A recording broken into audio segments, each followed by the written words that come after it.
স্ত্রীকে তালাক দিয়ে শাশুড়িকে বিয়ে করেছেন এক যুবক। এই ঘটনার একটি ভিডিও সামাজিক যোগাযোগ মাধ্যমে ভাইরাল হয়েছে। এই আলোচিত ঘটনাটি ঘটেছে ভারতের উত্তরপ্রদেশের কানপুরের দেহাতে।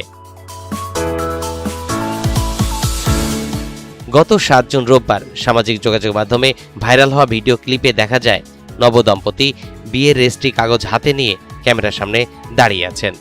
তারা জনসম্মুখে নিজেদের সম্পর্কের কথা স্বীকার করে সবাইকে এই বিয়ে মেনে নেয়ার অনুরোধ জানান।